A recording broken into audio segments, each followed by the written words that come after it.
How many of you had a childhood like mine? We weren't wealthy, but we weren't poor either. I vividly recall when I was about 12 years old, wanting to ride my bike about a mile down the road to the local convenience store to grab an icy treat. I asked my dad for some money, and he replied, "How old are you?" When I said, "I'm your son, I'm 12, he responded, "At 12 years old, you don't need money, you need a job." Many of you know the kind of dad I'm talking about. My father viewed work not as a theoretical concept, but as an essential activity. He insisted I find a way to earn some money. I mentioned that some of my friends were cutting grass, so he took me to a print shop on Nolensville Road in Antioch, Tennessee, where I grew up, and helped me print 500 business cards that said Dave's Lawn Care. I thought it was a bit much just to get an icy, but he was serious. He instructed me to knock on the nearest 50 doors in the neighborhood and ask them enthusiastically if they would allow me to handle their lawn care needs.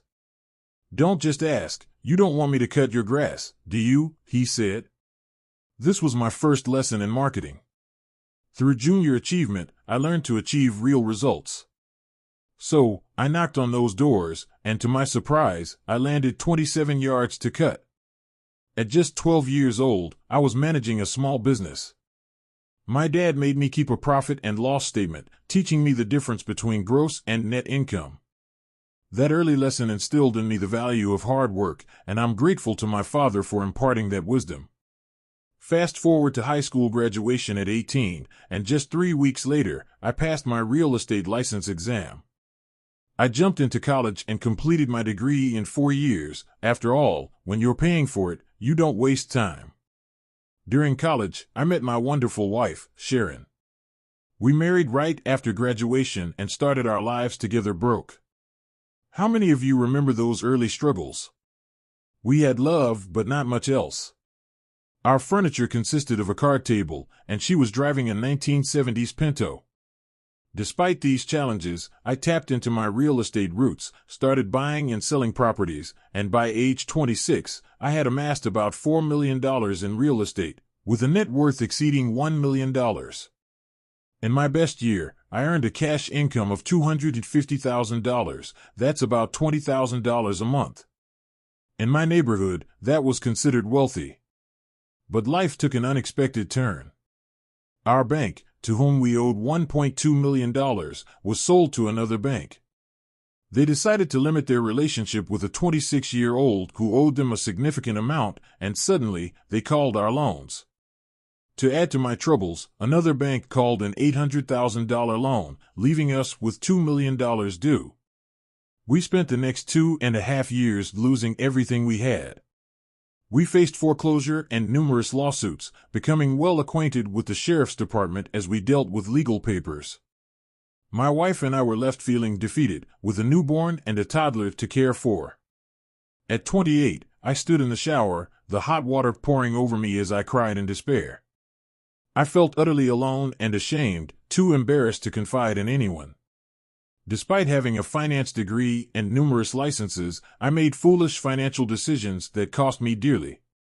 It was during this tumultuous time that I discovered the financial principles outlined in the Bible. I realized that if I wanted to follow Jesus, I needed to understand what he said about money. As I read through the scriptures, I recognized where I had gone wrong and how to improve my financial situation.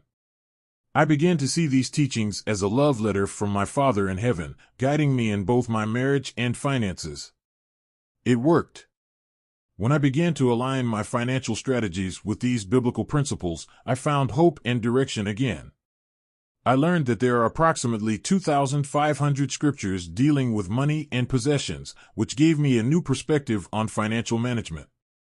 I realized that when I shared my journey, people began to ask me how I turned things around. If you've ever made financial mistakes, know that you're not alone. I've made plenty of them too.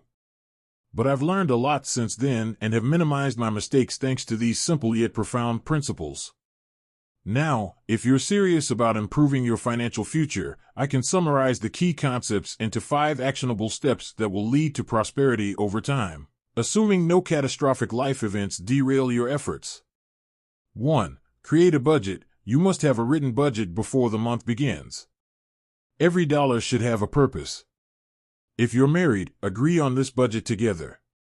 Jesus emphasized the importance of planning. Don't start a project without understanding the costs involved. 2. Get out of debt. The borrower is a slave to the lender. Freeing yourself from debt means you have more money to save and invest. There's no biblical support for using debt as a blessing. In fact, it's often portrayed negatively. 3. Build quality relationships. Your personal and financial well-being can be affected by the company you keep. Surround yourself with positive influences and healthy relationships. They can enhance your financial journey. 4. Save and invest. Wise people save money. Set aside funds for emergencies, planned expenses, and long-term investments. For instance, investing just $100 a month from age 30 to 70 can grow to over $1 million. 5. Be a giver. Those who win with money are generous. Giving helps keep our hearts aligned with what truly matters and fosters a positive mindset toward wealth. If you apply these principles consistently over the years, you will see a significant improvement in your financial situation. It's not always easy, but the rewards are well worth the effort.